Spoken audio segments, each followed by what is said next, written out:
कसौली गांव में हरिप्रसाद नाम का एक कुशल कुम्हार रहा करता था। उसके बनाए मिट्टी के बर्तनों की मांग दूर दूर तक फैली हुई थी। सिर्फ उसके हाथों के हुनर की ही नहीं, बल्कि उसकी चतुराई और समझदारी की भी खूब चर्चा होती थी। गांव वाले अक्सर उसकी सलाह लेने आते और हर बार वह उन्हें ऐसा हल सुझाता कि लोग उसकी बुद्धिमानी के कायल हो जाते। एक दिन हरिप्रसाद ने सुना कि बगल के गांव शिवपुर की मिट्टी बहुत ही चिकनी और उम्दा किस्म की है। बताया जाता था कि वहाँ की मिट्टी से बने बर्तन न सिर्फ चमकदार होते हैं, बल्कि सालों तक टिकते भी हैं। यह सुनते ही हरिप्रसाद के मन में उत्साह जागा। अगर ऐसी मिट्टी मुझे मिल जाए तो मैं और बेहतर बर्तन बना सकूंगा और अच्छी कीमत भी कमा सकूंगा। दूसरे ही दिन वह अपनी गठरी समेटकर शिवपुर की ओर निकल पड़ा। शिवपुर पहुंचकर उसकी मुलाकात मोहन नाम के एक किसान से हुई। हरिप्रसाद ने मोहन से कहा, अरे भैया, सुना है आपके गांव की मिट्टी बड़ी खास है और बड़ी चिकनी और मजबूत होती है। हाँ जी, आपने सही सुना। ये मिट्टी नदी किनारे से आती है, इसलिए इसमें खास नमी और चिकनापन है। इससे बनाए बर्तन एकदम चमकते हैं। ठीक है भाई, तो फिर मुझे 3 बोरी मिट्टी चाहिए। मोहन ने 3 बोरी मिट्टी दी और हरिप्रसाद खुशी खुशी उन्हें लेकर अपने गांव लौटने लगा। लेकिन रास्ते में उसकी नजर 3 चालाक ठगों राजू, बबलू और कमल पर पड़ी। वे किसी शिकार की ताक में थे। जब उन्होंने हरिप्रसाद को मिट्टी की बोरियों के साथ देखा तो उनकी आंखों में लालच चमक उठा। राजू बोला, अरे यार, ये मिट्टी तो बढ़िया लग रही है। अगर हम इसे किसी बहाने से ले लें तो बाजार में अच्छे दामों में बेच सकते हैं। हाँ, सही कहा।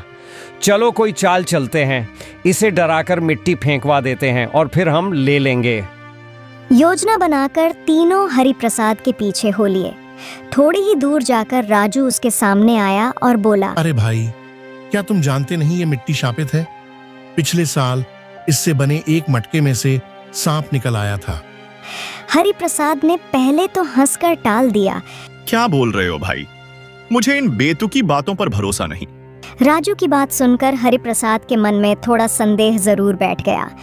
थोड़ी ही देर बाद बबलू सामने आया।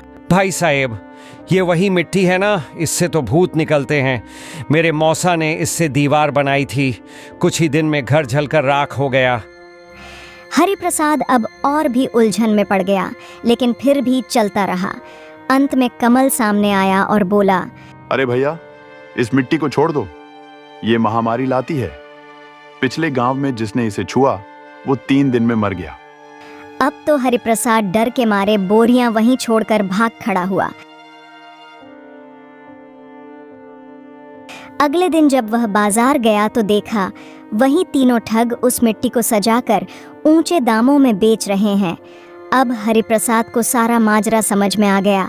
उसने तय किया कि अब इन ठगों को सबक सिखाना ही पड़ेगा। रात भर वह सोचता रहा। फिर एक योजना उसके मन में कौंधी।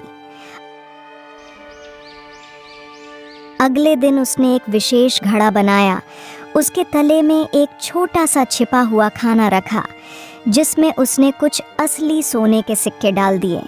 फिर वह बाजार में पहुंचा और जोर से चिल्लाने लगा, देखो देखो, ये है जादुई घड़ा। इसमें से निकलते हैं सोने के सिक्के। देखना चाहो तो देख लो। भीड़ जुटने लगी। हरिप्रसाद ने घड़े के अंदर हाथ डाला और लोगों को सोने के सिक्के दिखाए। भीड़ हैरान रह गई। उसी भीड़ में तीनों ठग भी थे।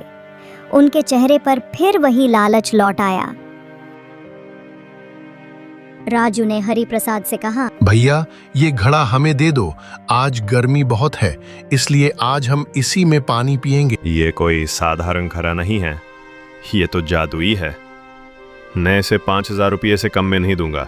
ठगों ने आपस में नजरें मिलाईं और बोले, ठीक है, ले लो पूरे 5,000।